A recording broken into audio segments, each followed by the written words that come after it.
कृपा सो पाइए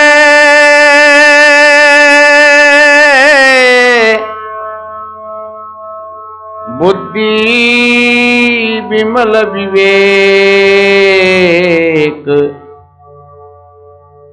तीन ताप शीघ्र ही मिटे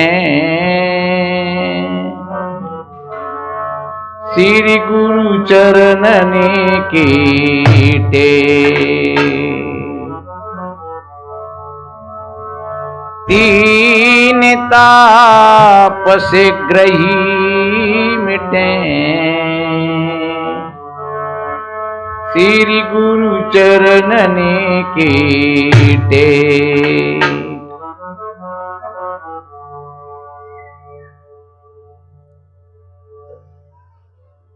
विश्व वंदनीय संत सम्राट सदगुरु कबीर देव, मुद मंगल में संत समाज, सभी धर्म प्रेमी सज्जन, शक्ति स्वरूपाएं माताएं और बहन, वसुंधरा की गोद में खेलने वाले नन्हे मुन्ने प्यारे प्यारे बच्चे एवं बच्चियां, सभी को वंदन वंदन अभिनंदन करते हुए थोड़ा सेवा का समय मिला है। मैं एक दो पंक्ति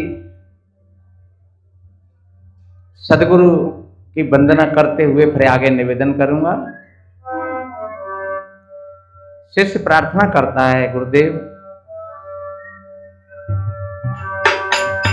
हे सदगुरु हम शरण तुम्हारी, करो पार नैया ये अर्जी हमारी।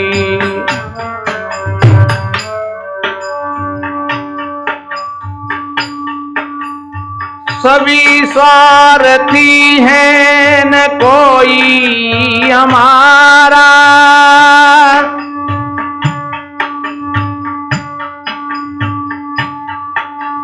सभी स्वार्थी हैं न कोई हमारा,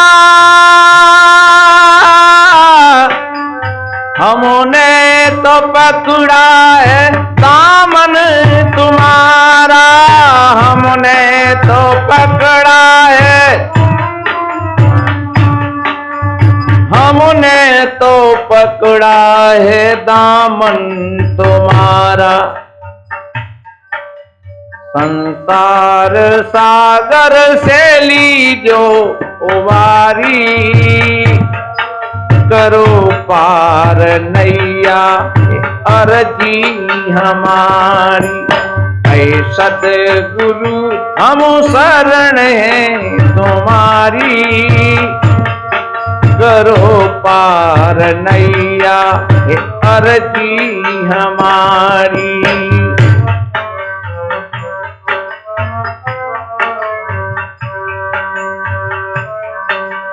ऐ सतगुरु हम शरण तुम्हारी, करो पार नैया अर्जी हमारी, करो पार नैया अर्जी हमारी। कितना बढ़िया शिष्य निवेदन करता है गुरुदेव। और ध्यान रखो, जब तक ऐसी श्रद्धा अपने सदगुरु के प्रति नहीं होगी तब तक शिष्य को ज्ञान नहीं होगा तीनों का। कोई वक्ता तो हो सकता है, कोई वाचक हो सकता है, लेकिन श्रद्धावान लंबते ज्ञानम, जिनका श्रद्धा का द्वार जो खुल जाता है बस फिर सदगुरु का ज्ञान ऐसे ही चला आता है जैसे हमारे शरीर के साथ में हमारी छाया चले। तो मेरे भाई बहनों, अपने सदगुरु के प्रति श्रद्धा और संत तो ऐसे होते हैं, आप श्रद्धा से आ जाइए, अश्रद्धा से आ जाइए, तब भी संत अपना काम करता है।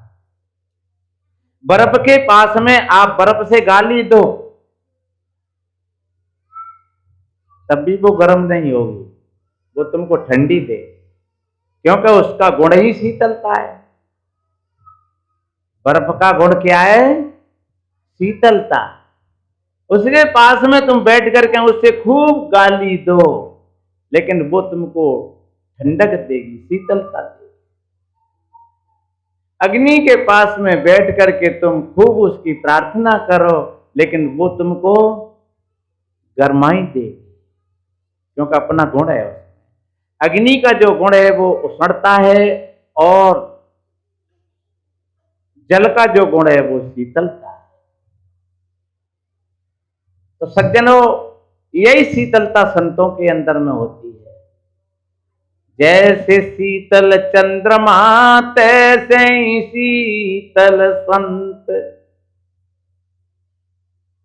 तैसे ही शीतल संत हृदय की ताप मिटावे।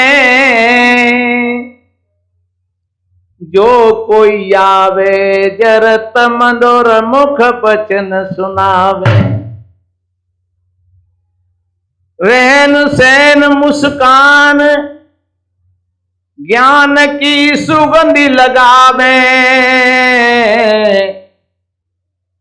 तीन ताप मिट जाए संत के दर्शन पावे। पलटू ज्वाला उदर की रहना मिटे तुरंत। जैसे शीतल चंद्रमा तैसे ही शीतल संत। संत उसी का नाम है जो वास्तव में स्वयं शांति से जीवन जीता है और दुनिया को भी शांति बांटता है। क्योंकि ये नियम है, जिसके पास में जो कुछ होगा वही तो बांटेगा। एक व्यक्ति अगर दुखी है तो वो दूसरों को दुख बांटेगा, एक व्यक्ति अगर सुखी है तो दूसरों को वो सुख बांटेगा। जो रे करवा सो निकले टोटी।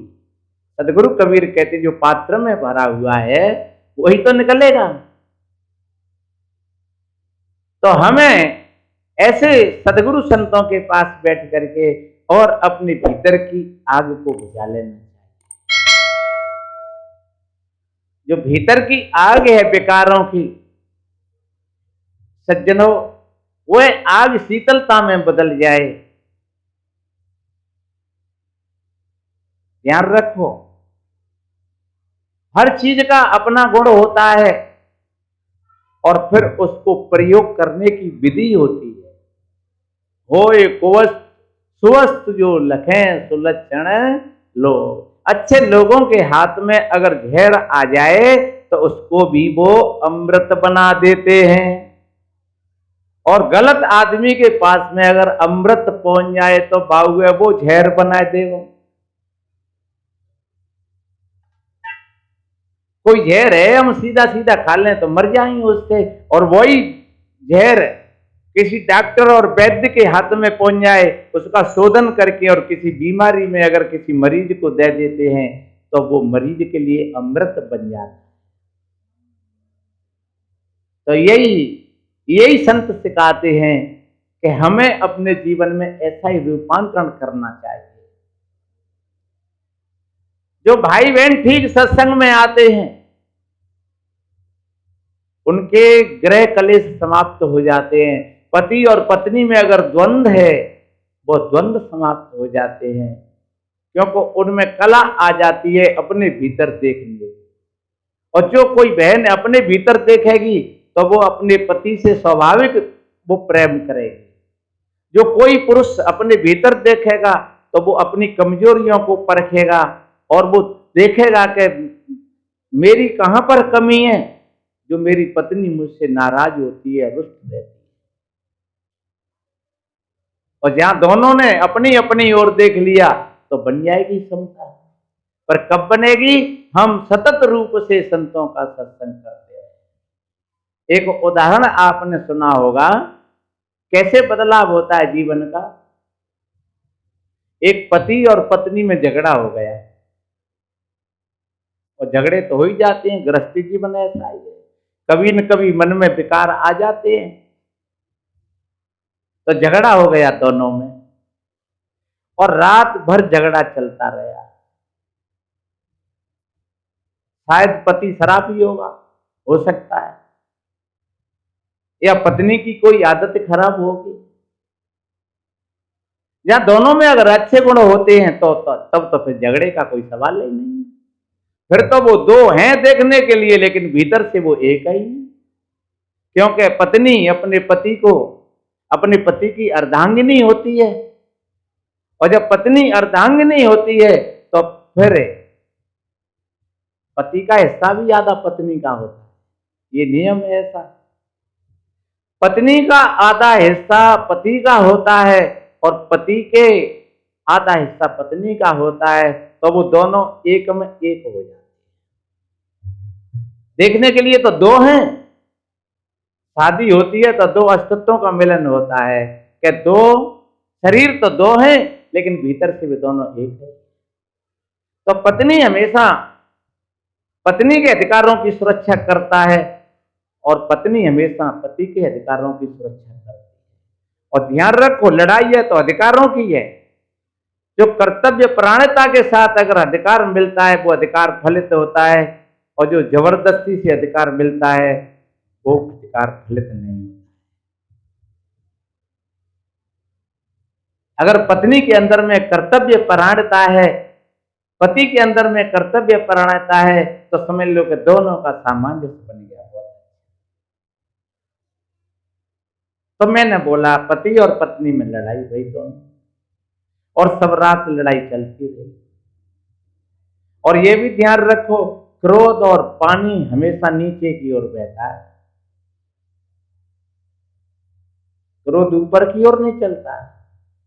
ऊपर की ओर जाएगा तो फिर पिट जाएगा।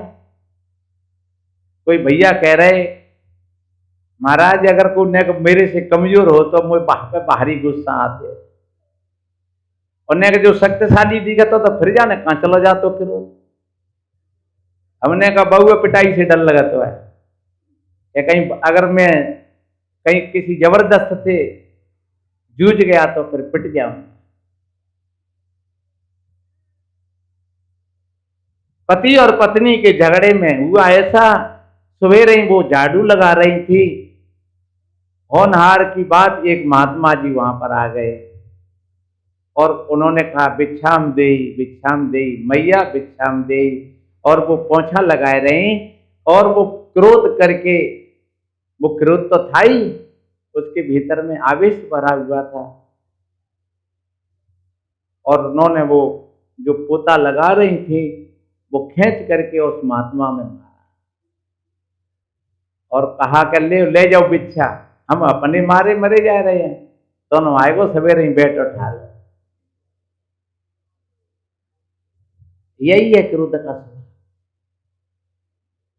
पति पत्नी में लड़ाई भई और बच्चा में चांटो पड़ो धाड़ से नहीं। बच्चा सोच रहा है अरे मैंने क्या बिगाड़ दिया। वैसे नियम ऐसा कहता है, अगर थोड़ी सी बात समझ में आ जाए, एक गोरखवाणी में आता है कि मन में रहना भेद न कहना, बोलवा अमृत वाणी। मन में रहना भेद न कहना, बोलवा अमृत वाणी। अगला अग्नि हो वारे अवधू, आपन होना पानी, आपन होना पानी। कितनी बढ़िया बात कही है, मन में रहना भेद न, अपने मन की बात है अपने मन के अंदर, और बोलवा अमृत वाणी, हमेशा अच्छे बोलो मीठे बोलो। समझ लो आप जगे हुए हैं, आप गलत बोल गए तो आप बेहोशी में बोल रहे हो। अगला अग्नि होबारे अवधू, अगर आपको आप जगे हुए हैं, होश में हैं, तो आपको पता है कि अगला व्यक्ति अग्नि होकर के आ रहा है, उसके पास में अग्नि है, तो फिर अपने को क्या करना चाहिए? आपन होना पानी। उसके पास में अग्नि है और तुमने पानी की व्यवस्था कर ली, तो ये नियम है कि पानी अग्नि को बुझा देता है। उसके पास में अग्नि थी और आपके पास में पानी था, आपने पानी के छींटा मार दिए और वो अग्नि बुझ गई।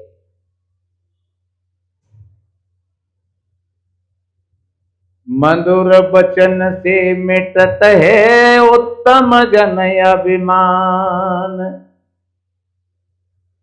तनक शीत जल सो मिटे जैसे दूध उफान। मधुर वचन है, आप वो अगला व्यक्ति क्रोध में आ रहा है और तुम मीठी मीठी बात कर रहे हो, तो उसका अभिमान, उसका अहंकार ठंडा होता चला जाएगा। मधुर वचन से मिटत है उत्तम जन अभिमान, और तनक शीत जल सो मिटे जैसे दूध उफान। अगर दूध उफान होए और तुमने नेक छींटा मार दिए ठंडे पानी के, और वो दूध वहां का वहीं शांत। कोई व्यक्ति अपने उफान में आ रहा है और तुमने दो शब्द अगर मीठे मीठे बोल दिए, तो समझ लो कि वो शांत होता चला जाए। अगला अग्नि होवे रे अवधू, तो आपन होना पानी। अच्छा, वो तो आग लेके आए रहो है और तुमने कूड़ो तैयार कर लो काम को, तो का हुआ? फिर तो आग लगेगी एकदम, सुबह जल जाओ और तुम जल जाओ। अगर तुमने पानी डाल दिया उस पर, तो वो भी बच जाएगा और तुम भी बच जाओगे।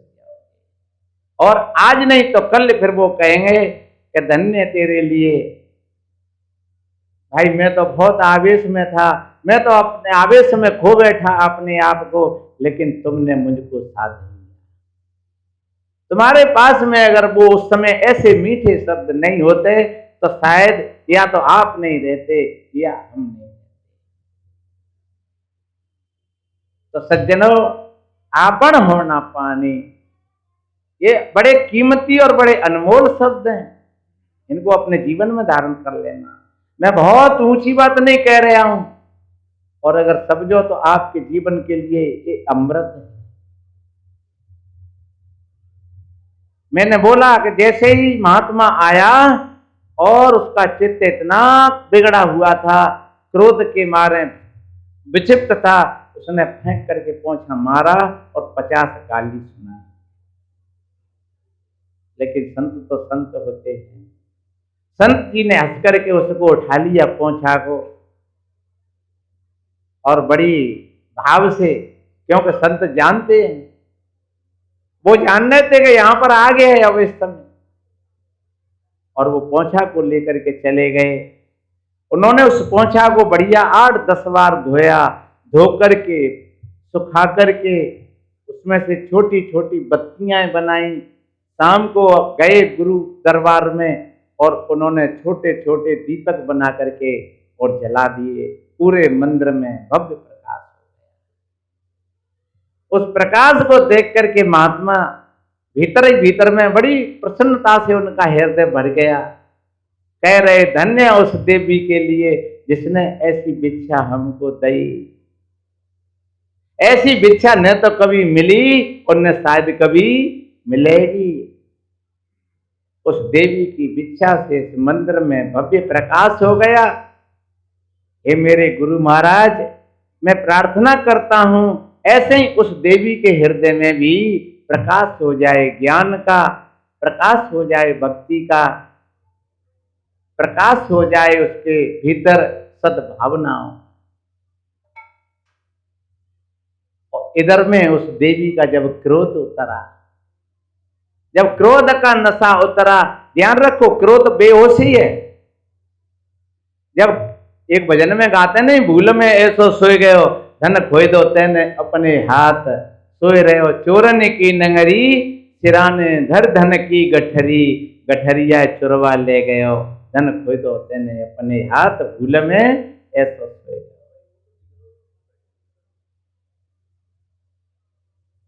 एक भजनावली में एक कड़ी है भजन की, घर लुट गो हमारो दोपहरिया में, हे घर लुट गो हमारो दोपहरिया में, दोपहरिया में हाँ दोपहरिया में, हाँ दोपहरिया में, ओ दोपहरिया में घर लुट गो हमारो दोपहरिया में, घर लुट गो हमारो दोपहरिया में, घर लुट गो हमारो दोपहरिया। दोपहरी में घर लुटेगो, दोपहरी में, अगर रात में लुट जाए तो कोई बात नहीं है, लेकिन दोपहरी में लुटेगो। सतगुरु कबीर कहते हैं दिवस परतो है धार, चेतवा हो तो चेत ले, नहीं दिवस परतो है धार। धार कहते हैं डकैती। सतगुरु कहते हैं जागना हो तो जाग ले, अंतर दोपहरी में डकैती पड़ रही है। दोपहरी का मतलब होता है जवानी अवस्था, युवा अवस्था, क्योंकि सुबह कहते हैं बचपन को और शाम कहते हैं वृद्ध अवस्था को। और सज्जनों न तो कोई बचपन में लुटता है और न कोई वृद्ध अवस्था में लुटता है, अगर लूट होती है तो फिर वो जवानी में होती है, क्योंकि जहां धन होगा वहीं तो चोर आएंगे, और जहां धन ही ना आने तो फिर चोर का लेंगे।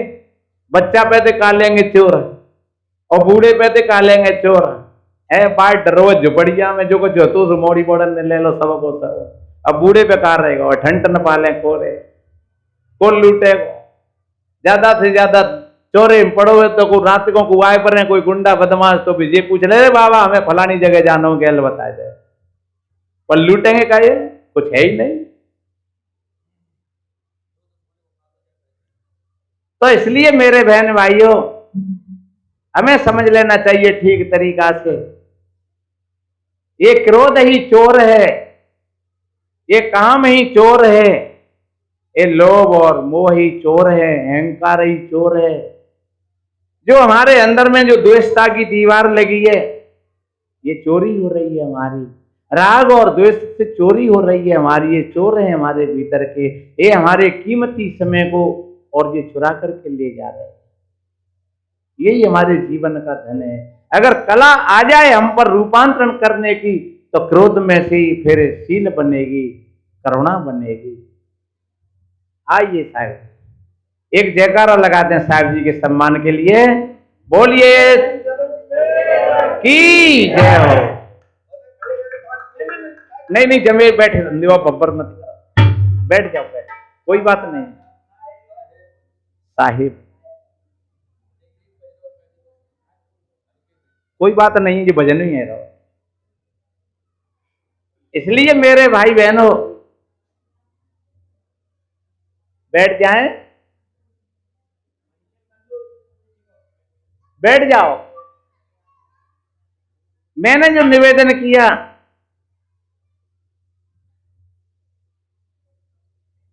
उस देवी को जब क्रोध का नशा उतरा तब उसको होश आया कि आज मैंने कितना गलत काम किया है। क्रोध हमारा बेहोशी का परिचय है। हमारे साहिब जी बार बार कहते हैं कि होश में रहो, होश में रहो, होश में रहो। और तुम अगर कहीं क्रोध में हो तो होश में हो कि क्रोध में हो? अगर तुम क्रोध में हो तो तुम होश में नहीं। अगर तुमने ठीक विचार कर उत्तर नहीं दिया किसी शब्द का तो तुम बेहोशी में हो। अगर तुम वैसे ही अनर्गल बोल गए तो समझ लो कि ये शब्द बेहोशी में निकल गया। अगर तुमको कहीं किसी भय और चिंता और टेंशन में हो तो तुम बेहोशी में हो। जब उस बहन को होश आया, उसका क्रोध का नशा उतरा, तब सोच रही आज मैंने बहुत बड़ा अनर्थ किया। अरे लड़ाई तो मुझको पतिदेव से भई, लेकिन उस महात्मा ने क्या बिगाड़ा था?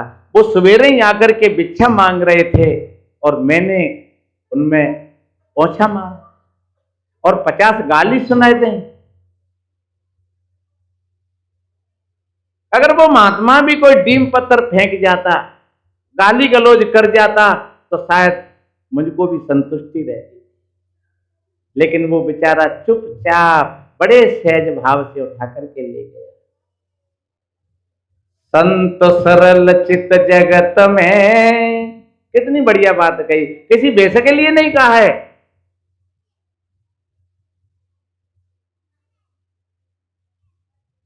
संत का स्वभाव कैसा होता है?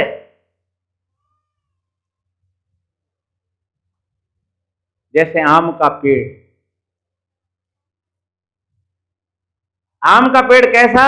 उस पर बढ़िया आम लग रहे हैं, बढ़िया पके पके, और बच्ची बच्चा गए और बेबा में डीम मार रहे हैं, पत्थर मार रहे हैं। और वो क्या दे रहा है? वो फल दे रहे हैं। एक महात्मा जी ऐसे हमारे साहेब जी की चांद टकाटक दिखना रही, ऐसे ही महात्मा जी बैठे आम के पेड़ के नीचे और ध्यान में बैठे साधना कर रहे। चले आए 2-4 बच्चा सोबिन आम में डीम फेंके, तो एक पत्थर रो रहा और वह पीड़ से टकरा करके और महात्मा की चांद में लगे, तो चांद फूट गई। महात्मा जी को थोड़ा घसा आ गया। वहां लोग बाग इकट्ठे हो गए और पकड़ लिया उन लड़कों को। महात्मा जी के मूड में कपड़ा फपड़ा भरा गुरु के भरो, तब बे डॉक्टर हते देसी, अब तो फौरन ले जाते हॉस्पिटल में उठा करके। कपड़ा फपड़ा भरो। महात्मा जी जब होश में आए और तब महात्मा जी से कहा, महाराज जी बताओ, इस लड़के ने पत्थर मारा था, आप कहो वही सजा देंगे हमें इस हरामी को, नालायक को। संत जी ने कहा, यार मुझे पेड़ त्यू गयो भी तो हूं। अरे पत्थर तो वे पेड़ में मार रहे, मुझे में थोड़े ही दिया उन्होंने पत्थर।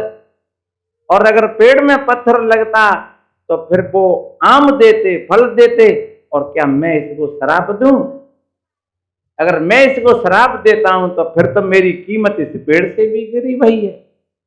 इसलिए नहीं, ये बच्चे हैं, इन्होंने मेरे पत्थर नहीं मारा है, ये तो आम जराने के लिए पत्थर मारा। ऐसे धन्य ऐसे संतों के लिए वो संत होते हैं। उस देवी को बार बार ये ख्याल और पश्चाताप आ रहा है, मैंने कितनी गाली दी लेकिन उन्होंने कुछ नहीं कहा।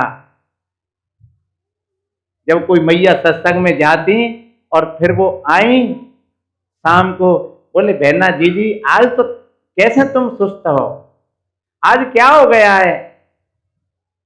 बोले बहना कछु मत पूछे, लड़ाई तो भाई वो मेरे आदमी से, और सवेरे ही एक महात्मा जी आए गए तो वो गुस्सा उस महात्मा पर उतर गया।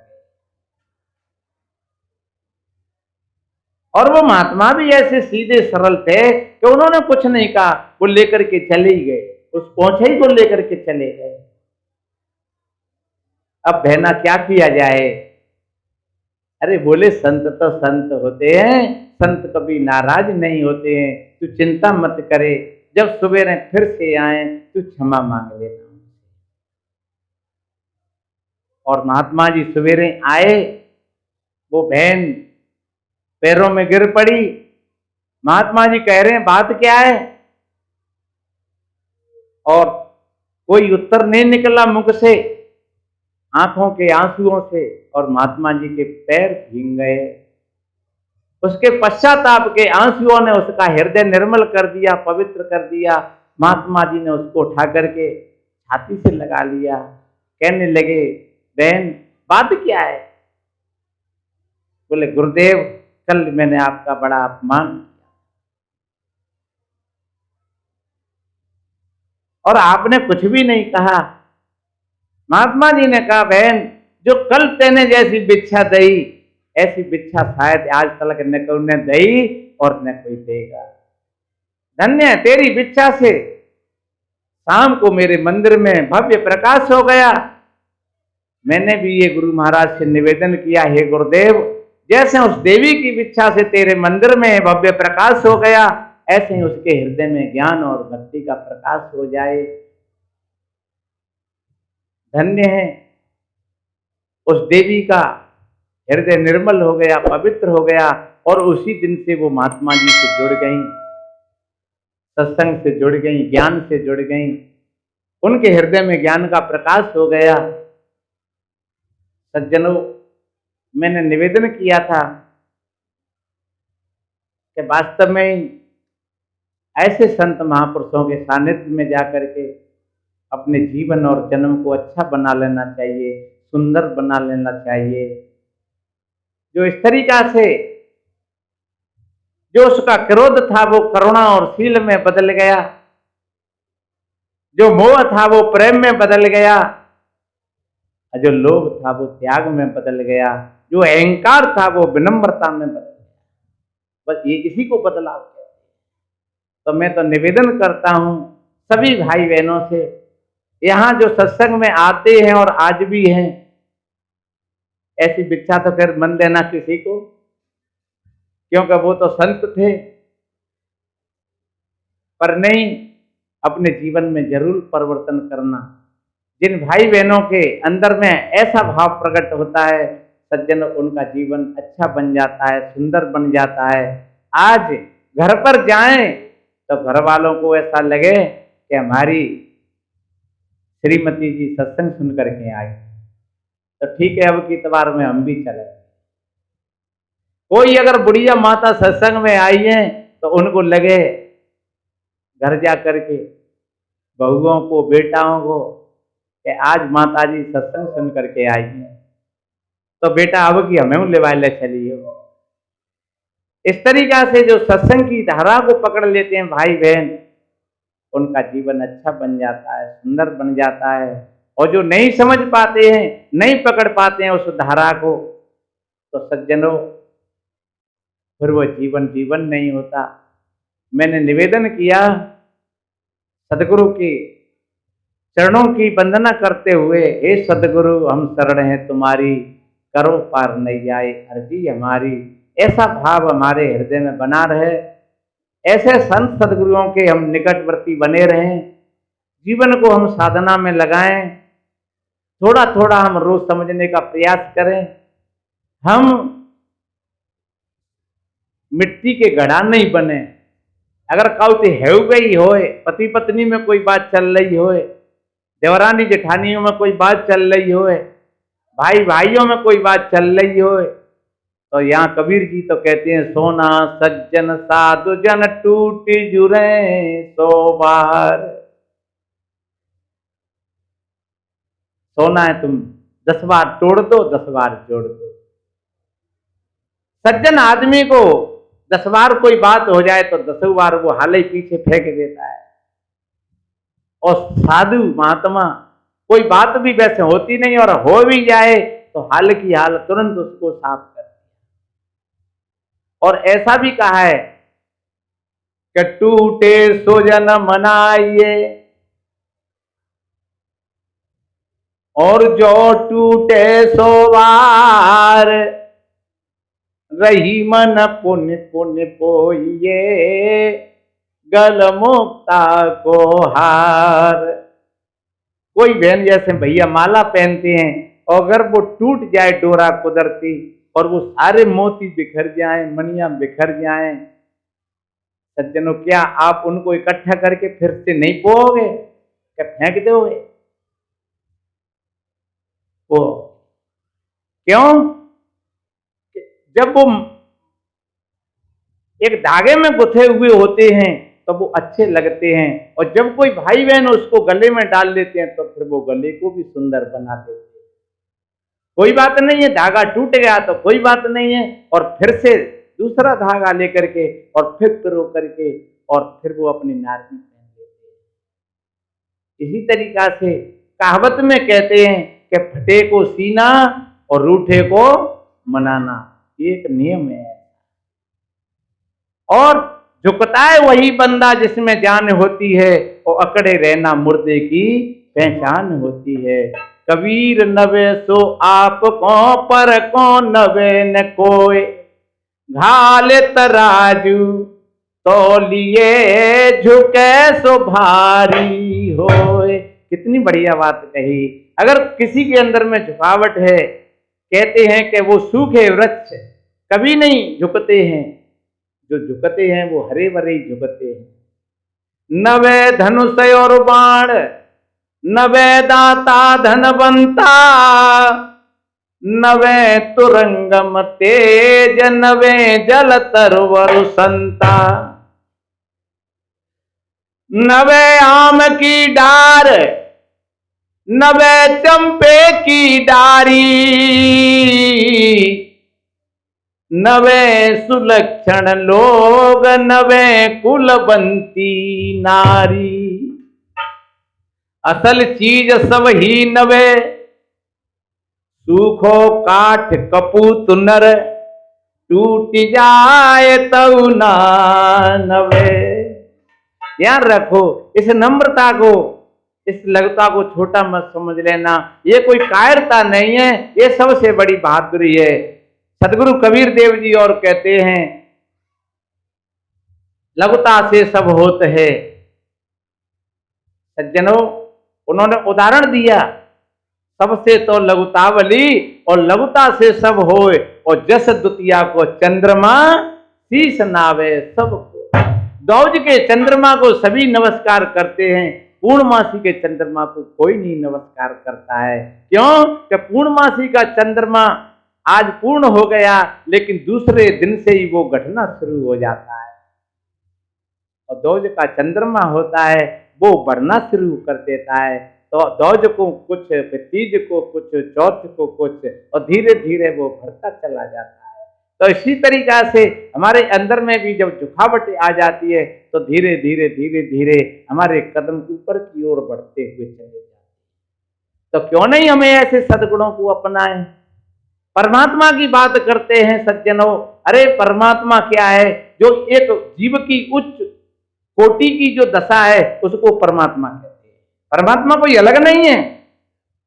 जो उच्च कोटि, जो उत्कृष्ट दशा है जीव की, वही परमात्मा की है, उसी को परमात्मा कहते हैं। परमात्मा अलग नहीं है कोई। संत मत की मां कबीर है। संत मत की मां कबीर है, जो वास्तव में चाहे कोई राधा स्वामी हो, चाहे हंस महाराज हो, चाहे और कोई संस्कृति संपदा हो, लेकिन संत मत का जन्म हुआ है तो कबीर से हुआ। और अगर किसी ने कबीर को नकार दिया तो फिर समझ लो कि वो नुगरा पंथ हो जाएगा। अगर कोई ये कह दे कि हमारा गुरु कबीर नहीं है संत मत में, तो समझ लो कि फिर वो नुगरा पंथ है, क्योंकि उसके पास में संत मत का कोई प्रमाण नहीं है। इसलिए सबकी जननी संत मत में है तो वो सदगुरु कबीर है।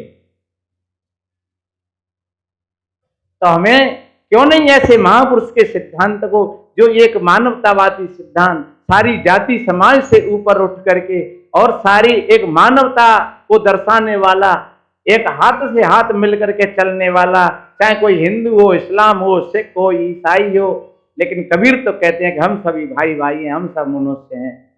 तो हम सभी को अपनी मानवता में जीवन जीना चाहिए, अपने भीतर की जो प्रतिभा है उनको जागृत करना चाहिए। यही मानव जीवन की सार्थकता है। हमारे पूज्य साहिब जी विराजमान है। ज़्यादा न कुछ कहते हुए, क्योंकि मौसम भी थोड़ा हल्का ऐसा ही हो रहा है और हम तो आप लोगों को सुनाते ही रहते हैं। आज हम पूज्य साहिब जी को ठीक तरीका से श्रवण करेंगे। संतों का यही भाव होता है, सर्वे भवन्तु सुखिनः, सर्वे सन्तु निरामया, सर्वे भद्राणि पश्यन्तु मा कश्चित् दुख भाग भवेत्। सभी के जीवन में आनंद हो, सभी का कल्याण हो, सभी निरोग हों, सभी स्वस्थ हों।